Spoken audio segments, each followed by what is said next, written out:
Thank you so much for watching Landumc Goes There. Please subscribe and hit the like button and the bell notification button.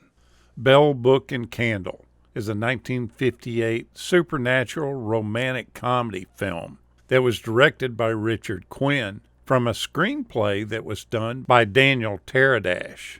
It's based on a 1950 Broadway play of the same name. The movie stars James Stewart, Kim Novak, Jack Lemmon, and Ernie Kovacs.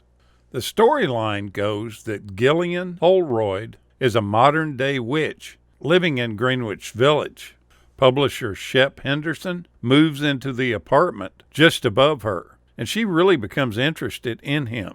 When she learns that he's about to marry her college nemesis Merle the next day, she uses her cat, Pyewacket, to cast a love spell on Shep.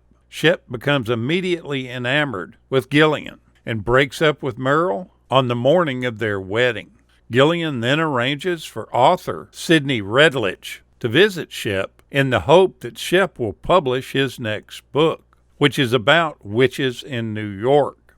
When Gillian learns that her warlock brother, Nicky, is collaborating with Sidney, she worries that Shep will learn about her true nature and about the spell that she cast upon him.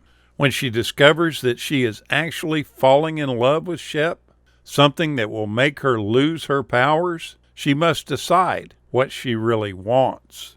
David O. Selznick purchased the rights to the play in 1953. Planning on casting his wife, Jennifer Jones, in the part of Gil. He eventually sold the project to Columbia in 1956. Daniel Teradash, the screenwriter, who had adapted From Here to Eternity from 1953 for Columbia with great success, augmented the story slightly by incorporating characters who were only names in the play and expanding the action to locations beyond Gil's apartment. For the lead roles, he hoped to get Rex Harrison and Lily Palmer, who had both starred in the play, but Columbia chief Harry Cohen decided on Kim Novak for the female lead. Novak was on loan to Paramount, making Alfred Hitchcock's Vertigo, and a scheduling conflict put Harrison out of consideration as well. The screenwriter then suggested Cary Grant and Grace Kelly as the leads. Since finally the arrangement with Paramount for Novak's performance in Vertigo included reciprocity, Cohen decided to use her and James Stewart for the role as Shep.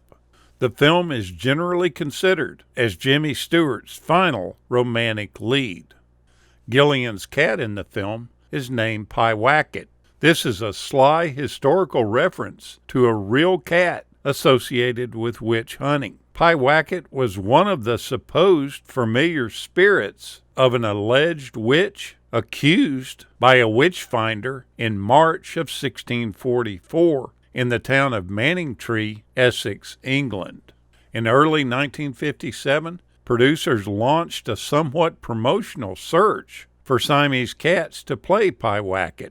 According to one release, as many as 12 cats were needed to perform the number of stunts that were done in the film.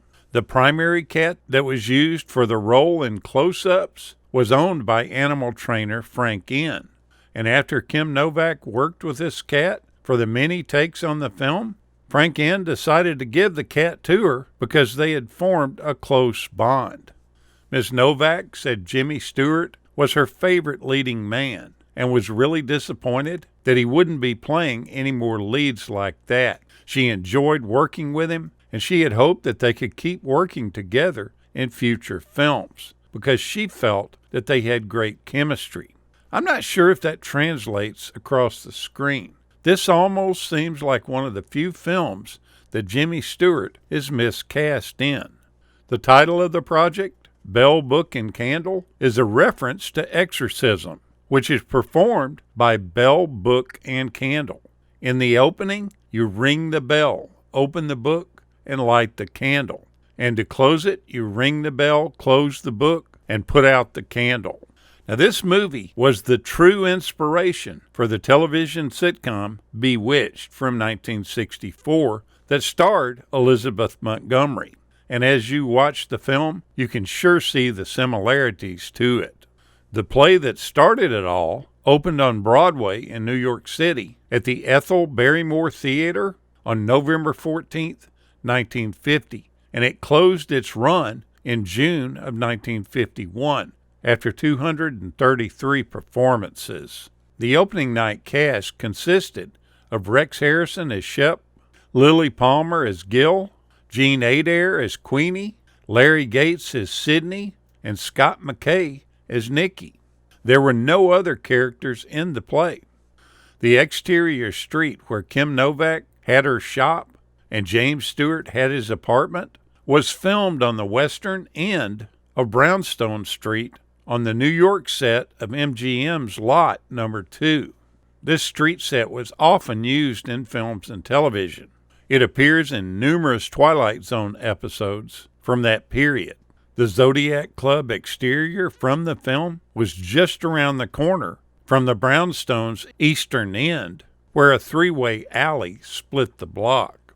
There are 8 snowy outdoor scenes shot at the east end of MGM's backlot, and because of the immense expense and difficulty of decorating the streets and buildings with fake snow, all of these scenes would have to be shot in the same time period, even though they appear at different points in the storyline.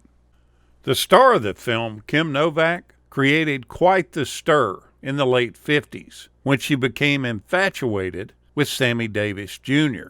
They started an affair that turned Hollywood on its head. At that time, interracial dating and marriages just didn't happen, and the studios did everything they could to cover it up. Columbia Pictures boss, Harry Cohen, felt that he had invested an enormous amount of time and money into Novak's career, and he was bound and determined that he wasn't going to let this make it fall apart. When he caught wind of this relationship, he immediately told her to stop seeing him, with no compromise. And by all accounts, anyone working in Hollywood feared Cohen and knew the damage that he was capable of causing. He also had ties to organized crime, and a message at the same time was sent out to Sammy Davis Jr., letting him know that if he continued his pursuit of Miss Novak, he would have his goons blind him or have his legs broken if he didn't marry a black woman within 48 hours in order to stop the rumors of their affair. Go back and take a look at this somewhat different film. It's a pretty good one.